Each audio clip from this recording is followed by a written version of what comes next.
सत्संगत जी बड़े प्रेम और सत्कार से कहना जी, धन निरंकार जी। सत्संगत जी दास विनती कर रहा है, दास से त्रुटि हो जाए तो अपने घर के बालक समझकर क्षमा करिएगा। सत्संगत जी, सत्संगत जी, सावन हर कोई मनाता है, पर शराबी क्या भी आपने देखा होगा, सावन में भी लोग शराब पीते हैं।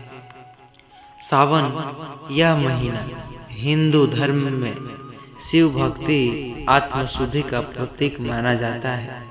कहते हैं इस पवित्र माह में यदि कोई व्यक्ति सच्चे मन से प्रभु की भक्ति करे तो जन्मों जन्मांतर तक वह हर वर्षों के पापों से मुक्त हो जाता है।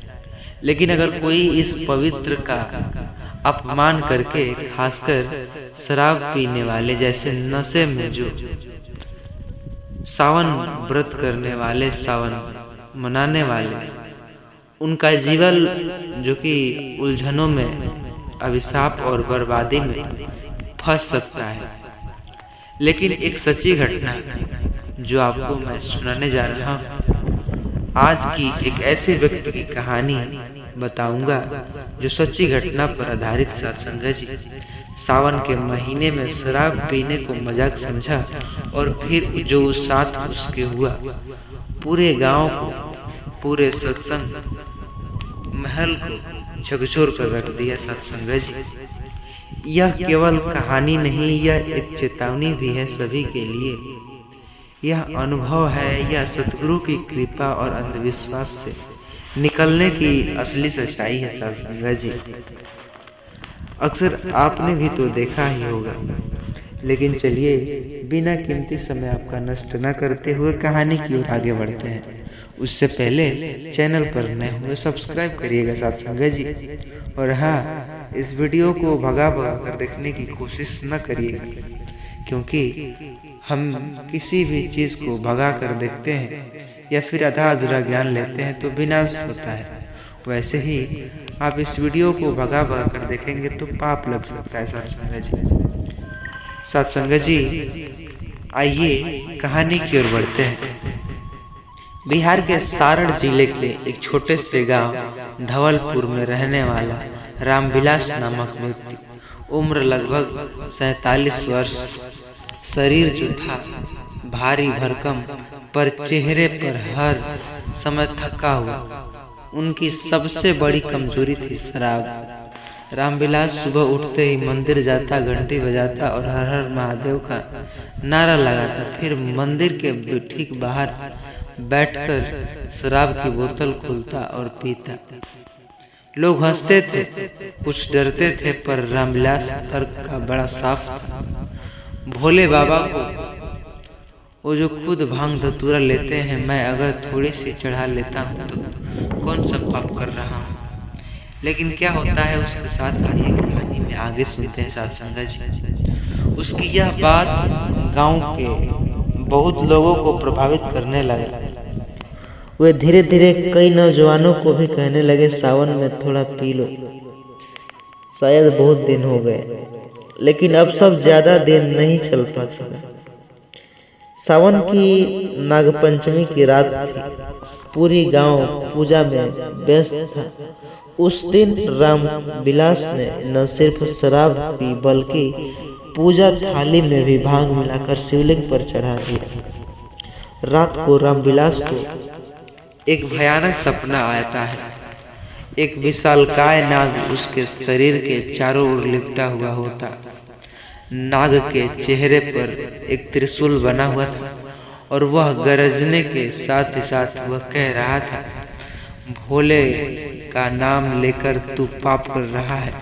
सावन में जहर पीने वाले शिव को शराब चढ़ा रहा है। अब भुगत, अब विनाश तो तेरा निश्चित। अचानक उसकी नींद खुली, मानो सच हुई हो, लेकिन पसीने में सदबद था। वो कपकपाता हुआ उठा। उसने सपने को मजाक समझा और फिर से पीने बैठा। सपने के 2 दिन बाद से रामविलास की तबीयत इतनी खराब हुई कि वह पहले पेट मरोड़ा, फिर उल्टी और फिर ऐसा लगा कि मानो शरीर में कुछ चढ़ गया। वो हड़बड़ाने लगा, नाग त्रिशूल, सावन मत अपवित्र करो, सतगुरु को बुलाओ। गांव वाले तो डर गए थे। किसी ने कहा इस पर नाग का साया है, कोई बोलता है इसके शिव की पूजा का अपमान किया है, तो कुछ ने कहता है इसे बांध दो, कोई ओझा लाओ।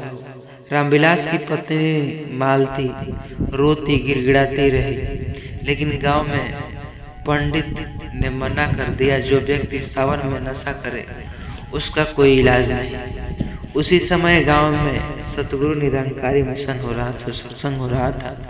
सेवक भाई चंद्र प्रकाश थे।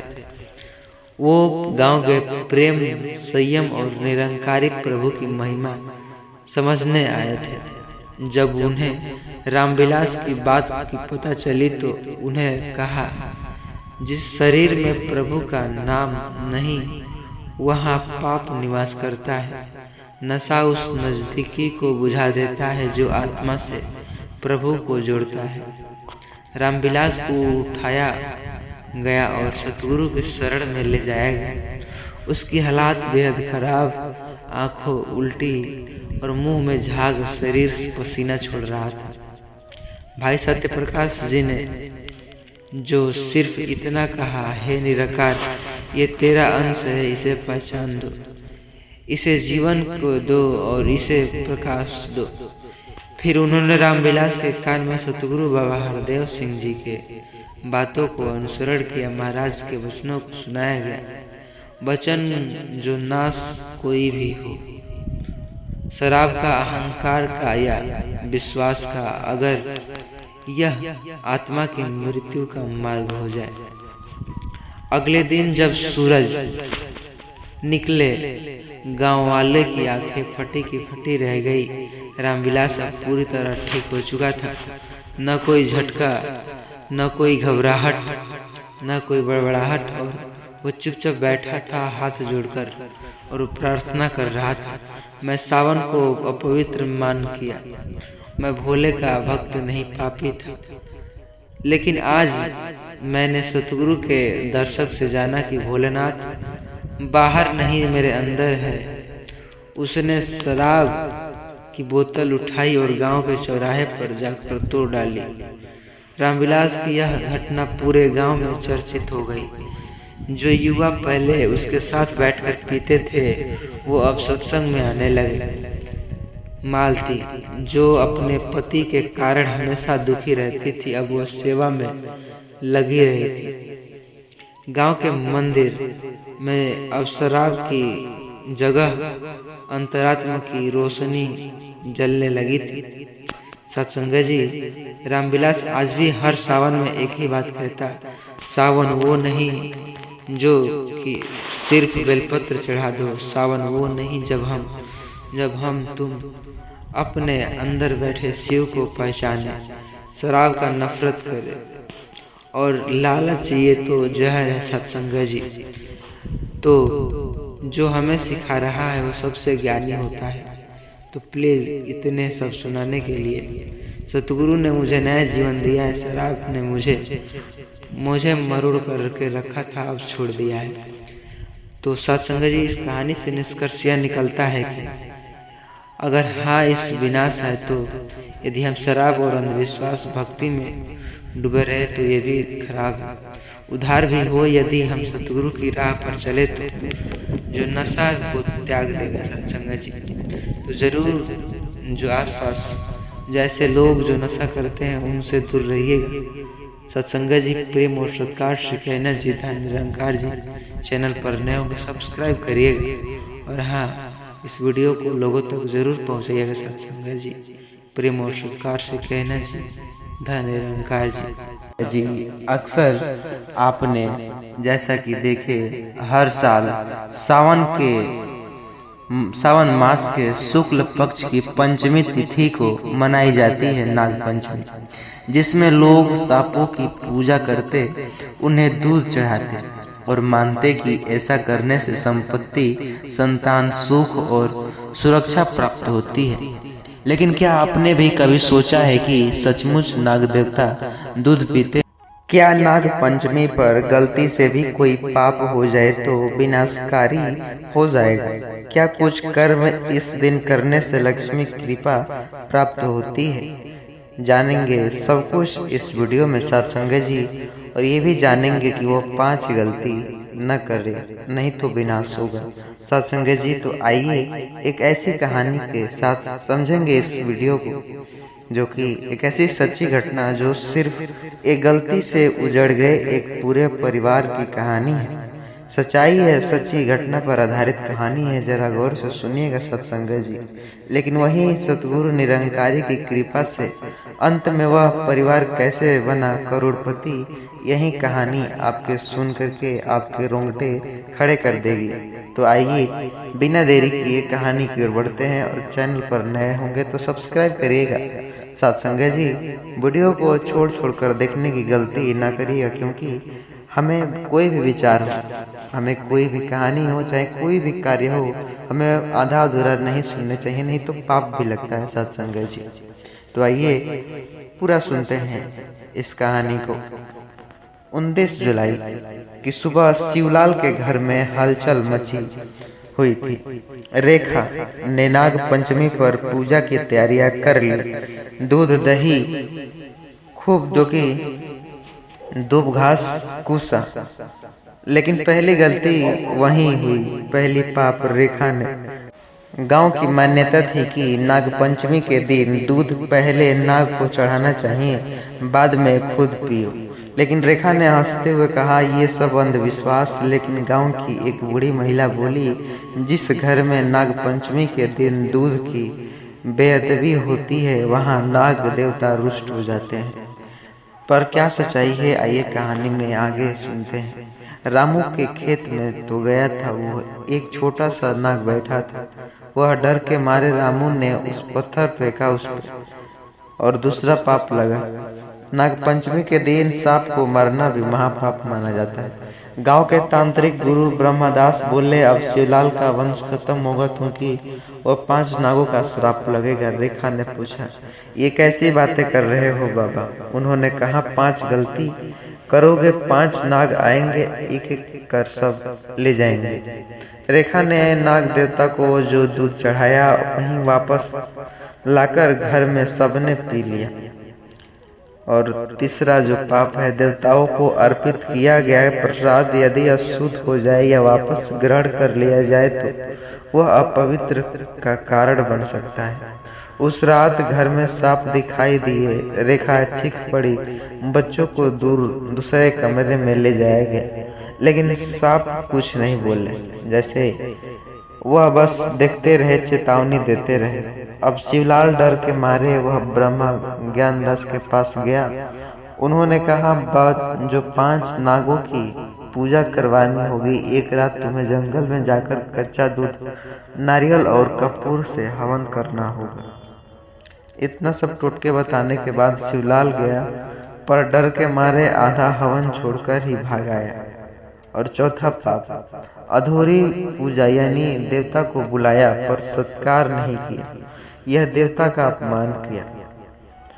उस रात एक भयानक सपना आया। 5 काले नाग रोते, जो कि रेंगते हुए घर की छत के नीचे उतर रहे थे। और सत्संग जी, शिवलाल का पड़ोसी सेवक लाल निरंकारी सत्संग में जाता। उसने कहता, भाई बाबा जी की सत्संग सुन ले, ये कुछ भी नहीं होता, निरंकार से जुड़ जा, डर नहीं होगा। पर शिवलाल ने मना कर दिया। 5वां पाप था सच्चे ज्ञान से इनकार करना, सतगुरु की बाड़ी को ठुकराना, यदि अब परिणाम सामने आने वाला था। सत्संग जी, तो आइए जानते हैं क्या आया परिणाम।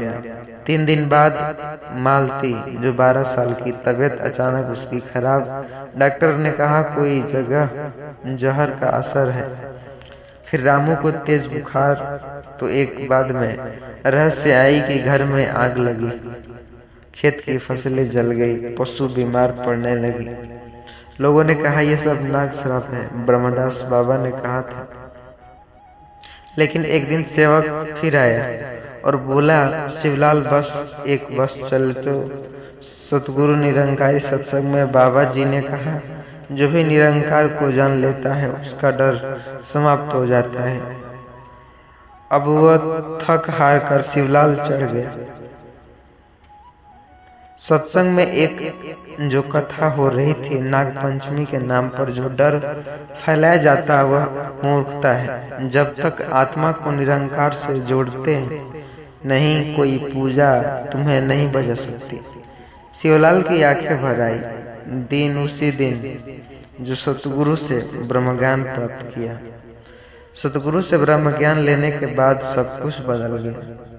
अगली नाग पंचमी आई, शिवलाल ने एक अगला निर्णय लिया और तीसरा, इस बार किसी नाग को दूध नहीं चढ़ाना, किसी तांत्रिक के पास नहीं गया, बल्कि 5 कन्याओं को भोजन कराया। और उस रात के बाद फिर से सपना आया, वहीं 5 नाग आए, लेकिन इस बार वह मुस्कुराते हुए चले गए। अब बोले, वो तुम दर्द नहीं, अब तू धन्य है। सुबह उठा तो खेत में गड्ढा खुदा मिला। वहां से मिले 7 चांदी के सिक्के और एक तांबे की पुरानी मूर्ति। शिवलाल ने उस मूर्ति को पुरातत्व विभाग को सौंपा। उसे 25 लाख रुपए का पुनः इनाम मिला। धीरे धीरे उसका जीवन बदलते गए। बेटा पढ़ने लगे, फसलें अच्छी होने लगी और गांव में सत्संग भी हो रहा। गांव वालों ने पूछा, तूने तो नाग देवता को पूजा नहीं की, फिर कैसे धनवान बनता?